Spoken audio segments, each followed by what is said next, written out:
We'll get started straight ahead. Coach, any opening statement or Nope. right into questions? We'll go right into All questions. right, right into questions. Jeremiah, go ahead and lead us off. Yeah, obviously a nice result. Nice result from a pure numbers perspective. But what did you make of the overall play? Did you feel like it was a deserved win? Yes. Why, I don't know why you would ask me if that was deserved. The guys put a lot of energy, effort into the game, could have scored a bunch of goals in the first half. Yeah, I think we deserve to win, for sure. Laws? Brian, what qualities does it take for a player to score 25 goals, 25 assists for two different teams? Well, you got to be good. You got to be a little bit older. I mean, look, Albert's had a really successful couple of years with us. He's been, very good when he first came in the league for RSL. He's just a quality player. Ice cold penalty. I loved his show of emotion. I'm going to ask him when I go back in there why he was so fired up and took his shirt off, because I loved it, because, the game was there, and, maybe there were some frustrations, Jeremiah. Maybe we didn't play up to our potential, but, he was there and he finished the job, and well done, Albert. Jada? Thank you. Congratulations on the win.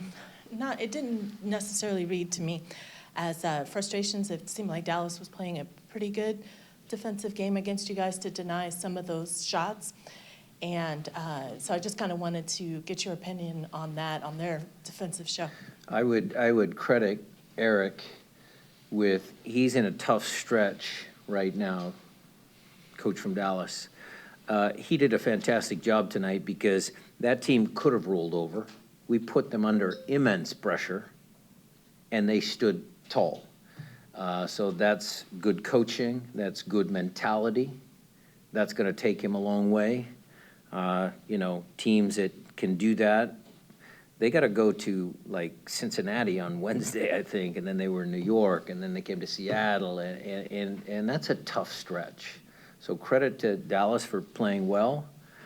But again, I would think, Jada, yes, they made some plays, but I think, we were just this close. And I think if we would have had a little more patience in the first half, I think we might have opened up the gaps a little bit bigger, because we seemed to like the first pass we saw towards goal, we'd play that pass instead of waiting 5 or 6 more passes, because maybe you bring the ball over here and then you 6 pass over here, the gap's even a little bigger. So I thought we had some good moments, but it's funny to say that when I asked the guys to play at a high tempo, to have a little bit more patience, but it's kind of a, fine balancing act. As we continue questions in the room, reminder to those on Zoom, please use the hand raise function. If you'd like to ask a question, we're still in the room here. Jeremiah, go ahead.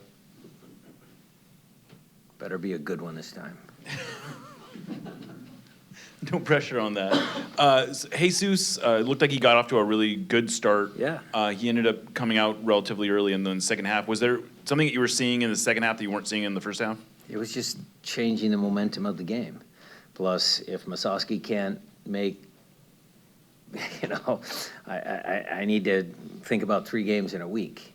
But look, the second half was flat. I could have taken a couple other guys out. I just elected to take him because he might need to start again on Wednesday. So, combination of those 2 things. Miles, go ahead. Brian, just going back to your passing, your patience, and kind of the vision, did you feel that there was an urgency to go to the primary assist zone and not look laterally, and then maybe bring the ball around to the other side? No, I thought we had some good crosses. Ryan Kent had some good crosses early. Knew who overlapped a couple of times with some good quality. So we had crosses. We had prime assist zone on the right-hand side. Pedro, Alex, Obed, overloads. We did our normal stuff. I don't think we used the top of the box enough. I think there was some space there because they're big center backs and they defend well and inside the 18. So it was just a combination of little things. Jada? With Yeimar, what is the status of him as far as the right hamstring and? Well, we'll get him an MRI tomorrow's Sunday, maybe it has to go Monday, but obviously he's out. I mean, he's gonna be out, we just don't know for how long. And then you had mentioned that with Jackson, is it too early to know if Jackson is gonna be able to play on Wednesday? Well, he had a good session earlier today. He passed all of his last physical tests that we needed to, so I'll have to make a decision if I want him to start already or whether I give him a little taste before I put him in as a starter. We'll assess the game and the two games in a week, and we'll see where he fits in. But it's good to have him back. Diego, we'll go to you next before transitioning over to Zoom. So go ahead, Diego. We got translation here as well. Buenas, felicitaciones por el triunfo. De acuerdo al balance que le deja el juego de hoy y considerando que quedan 2 partidos más en casa, ¿qué ajustes piensa hacer para estos 2 partidos en donde se debe obtener los 6 puntos que están en disputa?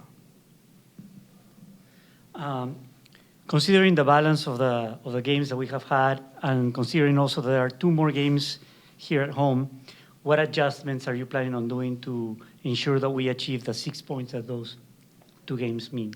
I'm gonna start the best team that I can on Wednesday, see how that game turns out, and then start the best team for the following Sunday against Minnesota. We'll give them a day off to recover mentally.